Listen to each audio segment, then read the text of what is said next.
Hello everyone, welcome to the Balji Junction. So today's topic is lactoperon. So lac represent lactose. Lactose you all know it's a disaccharide जो कि galactose और glucose molecule से मिलके बना होता है. Now come to the operon. This operon is discovered by the two scientists, the Francis Jacob and Jacques Monod. ये दोनों साइंटिस्ट ने प्रोकैरियोटिक सिस्टम में जीन एक्सप्रेशन को रेगुलेट करने के लिए, gene expression means transcription, translation, इसको के रेगुलेशन के लिए ओपेरॉन सिस्टम सबसे पहले दिया था. Now what is operon? अगर ओपेरॉन क्या है इसकी बात करें तो in a prokaryotic system polycistronic gene पाए जाते हैं. पॉलीसिस्ट्रॉनिक का मतलब क्या है? पॉलीसिस्ट्रॉनिक में डीएनए सीक्वेंस में ढेर सारे जीन, ये जीन्स हैं 1 2 3 4 5, ये जीन्स जो हैं वो एक साथ होते हैं and they get regulated by single regulatory unit. ये 3 रेगुलेटरी जीन्स हैं जो कि एक रेगुलेटरी यूनिट बना. इसको ऐसे भी समझा जा सकता है दैट अ सिंगल फैन अगर उसको एक सिंगल रेगुलेटर ऑपरेट करता है तो that is the case for eukaryotic system. But अगर आप 2 3 या ज्यादा फैंस को एक ही रेगुलेटर से कंट्रोल कर पाए तो that will be the case same as that of operon या prokaryotic system. Inductive type of operon. Inductive type का क्या मतलब है? तो as we all know that operon is actually for gene expression control purpose, means for the control of gene expression. अगर gene की बात करें तो gene can be of 2 type depending upon the its expression. अगर कोई gene लगातार express हो रहा है, कंटिन्यूअसली एक्सप्रेस हो रहा है, हमेशा एक्सप्रेस हो रहा है, then it is called as constitutive gene. Constitutive genes वो हमेशा एक्सप्रेस होते हैं. क्यों हमेशा एक्सप्रेस होते हैं? क्योंकि उन जीन के प्रोडक्ट की रिक्वायरमेंट बॉडी को हमेशा पड़ती है.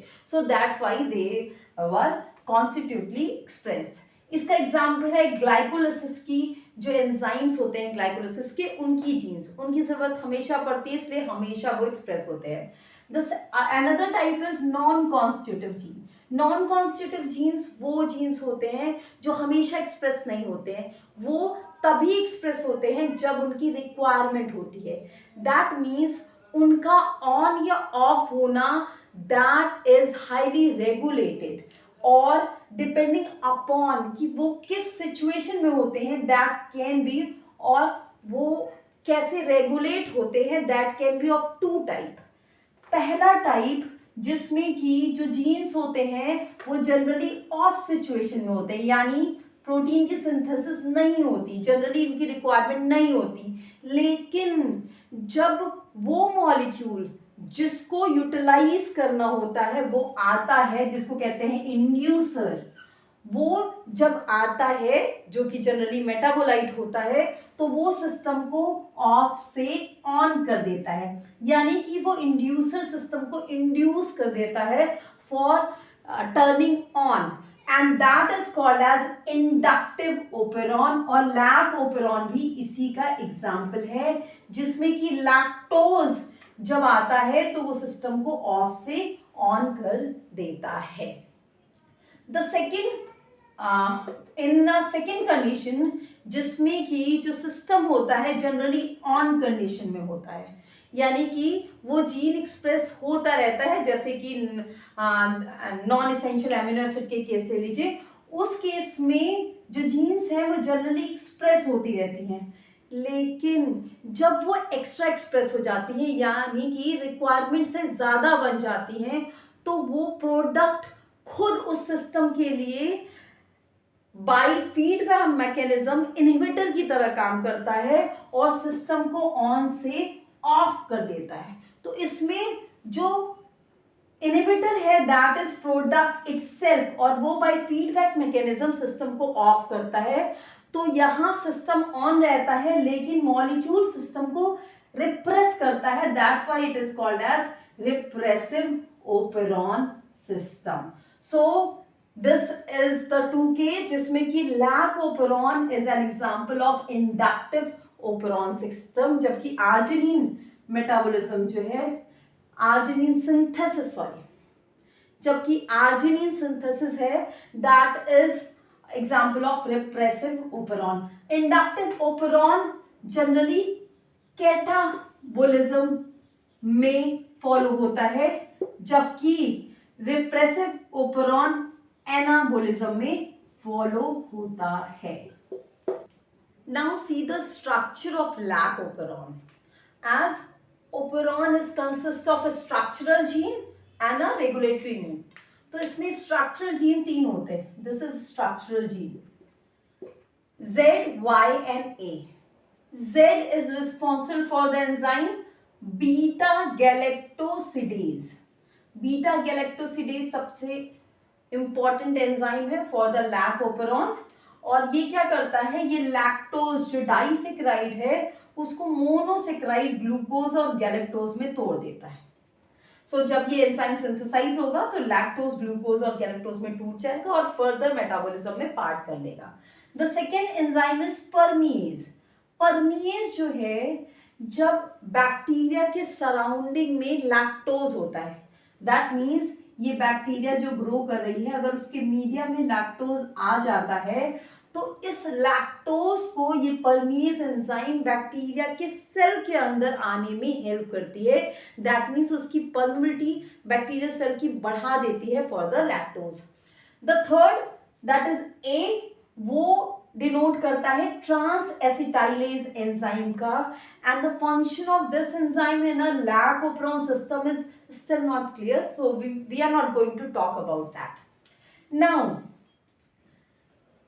apart from this structural gene, इसके अपस्ट्रीम यानी 5 प्राइम एंड पे ये रेगुलेटरी यूनिट है जो कि 3 जीन से मिलकर बनी हुई है. द फर्स्ट वन इज जो कि आई से डिनोट हुआ है, दैट इज रेगुलेटरी जीन या रेगुलेटरी जीन, इसको रेगुलेटर कहते हैं. The P stand for promoter region, जिसमें आपको पता है आरएनए पॉलीमरेज आके प्रमोटर रीजन पे बाइंड करता है, एंड द ऑपरेटर रीजन जो कि प्रमोटर के अंदर ही होता है. और यहाँ अगर रिप्रेशर आके बाइंड कर देता है तो वो प्रमोटर को बाइंड करने नहीं देता. सो ऑपरेटर जो है वो रिप्रेशर के बाइंड करने की जगह है. Now this regulator gene that means I, ये हमेशा सिंथेसाइज करती रहते हैं अपने प्रोडक्ट को, दैट मीन्स ये हमेशा एक्सप्रेस करता रहता है और ये रिप्रेशर प्रोटीन बनाता है. So this is repressor protein. ये जो रिप्रेशर प्रोटीन है, that protein have 2 sides, this red and green side. ये रेड साइड जो है that is the side for the binding of operators region, यानी कि ये साइड से ये रिप्रेशर इस ऑपरेटर रीजन पे बाइंड करेगा. वाइल इस पे एक और भी साइट होती है, दिस ग्रीन वन, जो कि इंड्यूसर से बाइंड करने की साइट है. यानी अगर इंड्यूसर मॉलिक्यूल सेल के अंदर आ गया तो वो इस साइट पे बाइंड करेगा और अपना एक्शन करेगा. Now let's talk about the inducer of a lac operon. तो लैक ओपेरॉन का जो इंड्यूसर होता है दैट इज लैक्टोज, क्योंकि वही मेटाबोलाइट है, वही टूट के जो है वो मोनोमर्स बनाता है. So lactose is a inducer. But अगर हम एक्चुअली देखें तो इट इज नॉट लैक्टोज, बल्कि सेल में आने के बाद यानी बैक्टीरियल सेल में आने के बाद लैक्टोज को बीटा गैलेक्टोसिडेज कन्वर्ट कर देता है एलोलैक्टोज में, और यही एलोलैक्टोज जो है वो रियल इंड्यूसर है of a lac operon. So अगर आपसे पूछा जाए कि what is the inducer of a lac operon और उसमें एलोलैक्टोज और लैक्टोज दोनों ऑप्शन है, तो you will go for allolactose. Now there is one another term and that is very important, that is gratuitous inducer. What is gratuitous inducer actually? तो gratuitous inducer वो inducer होते हैं जो system को off से on कर देते हैं, लेकिन मेटाबॉलिज्म में पार्ट नहीं लेते। यानी कि अगर इसका एग्जाम्पल है बहुत अच्छा, IPTG, that is isopropyl thiogalactoside. So this IPTG ये लैकोपेरोन को ऑफ से ऑन कर देता है, बट इस आईपीटीजी को बीटा गैलेक्टोसिडेज तोड़ नहीं सकता। दैट मीन्स ये सिस्टम को तो ऑन करेगा बट यूटिलाइज नहीं होगा एज अ मोर मेटाबोलाइट। तो ऐसे इंड्यूसर्स को ग्रेटिट्यूडस इंड्यूसर्स कहते हैं। So now come to the functioning of the lac operon. तो पहली कंडीशन लेते हैं, दैट मीन्स सपोज कर लीजिए कि ये कंडीशन है, इसके अंदर हमने यहाँ बैक्टीरिया को ग्रो किया है और मीडिया में लैक्टोज एब्सेंट है, लैक्टोज प्रेजेंट नहीं है, तो क्या होगा? सो लैक्टोज प्रेजेंट नहीं है तो आई gene that is regulator gene ये हमेशा रिप्रेशर बनाएगा। तो रिप्रेशर जो है वो बना हुआ है। अब रिप्रेशर जो आपको पता है ये इंडक्टिव सिस्टम है, तो रिप्रेशर एक्टिव होता है हमेशा। ये रिप्रेशर जो एक्टिव है वो जाके ऑपरेटर सिस्टम पे बाइंड करेगा, क्योंकि इसकी बाइंडिंग साइट यहाँ है। तो जब ऑपरेटर पे ये बाइंड करता है तो यहाँ पे जो आरएनए पॉलीमरेज है, दिस आरएनए पॉल, ये बाइंड नहीं कर पाएगा, इसकी बाइंडिंग यहाँ पे नहीं हो पाएगी। और अगर आरएनए पॉलीमरेज यहाँ बाइंड नहीं करेगा तो इन जीन की सिंथेसिस नहीं होगी and there is no formation of enzymes, और यहाँ पे एंजाइम्स नहीं बनेंगे। यानी कि जो वेस्टेज होगा, अगर लैक्टोज प्रेजेंट नहीं है और तब भी ये एंजाइम सिंथेसाइज होते तो यहाँ वेस्टेज होती एनर्जी की, जो कि प्रिवेंट किया जा रहा है बाय दिस मेथड।